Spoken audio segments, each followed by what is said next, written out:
సంస్థానం ఇవన్నీ కూడా గలవు. అందులో అత్యధికంగా అందరికీ తెలిసిందైతే గద్వాల సంస్థానం గురించి అందరికీ తెలుస్తుంది.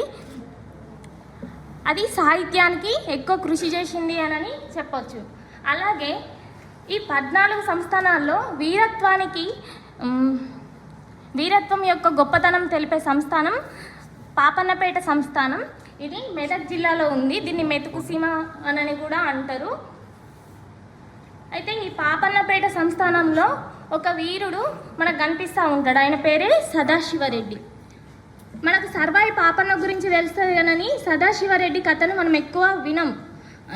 ఎందుకంటే గేయాలలో ఎక్కువ సర్వాయి పాపన్న గురించి చెప్తారు కానీ సదాశివరెడ్డి గురించి ఎక్కువ కథనాలు అనేటివి మనకు కనిపించింది. సదాశివరెడ్డి పాపన్నపేట సంస్థానం సదాశివరెడ్డి.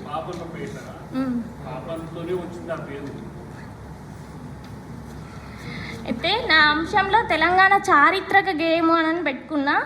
ఇందులో ఏంటి అంటే బందిపోట్లకు కానీ రాజరికంలో కానీ ఎదురు వెళ్ళడానికి ప్రయత్నం చేసిన వారి యొక్క గేయాలని అంటే వారి యొక్క వీరగాథని మాత్రమే చారిత్రక గేయాలు అని పిలవడం జరుగుతుంది. అందులో సదాశివరెడ్డికి ప్రత్యేక స్థానం ఉన్నది. అంటే వీళ్ళ అమ్మ శంకరమ్మ, రాణి శంకరమ్మకు పిల్లలు పుట్టకపోతే తన చెల్లి దగ్గర నుంచెల్లే సదాశివరెడ్డిని దత్తత తీసుకొని పెంచుకుంటుంది. ఆయన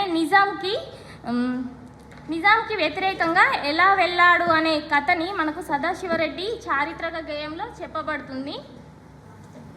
అయితే దీన్ని గేయాన్ని వంత పాటలుగా అంటే బుర్రకథలుగా చెప్పేవాళ్ళు 2-3 రోజులు చెప్తా ఉంటారు. కానీ దీన్ని కథల అంటే ఒక నవలలాగా బిర్తురాజు రామరాజు గారు 1953లో తెలుగు వీరుడు అనే నవలగా రాసిండ్రు. అందులో 14 భాగాలు అనేటివి ఇవ్వడం జరిగింది.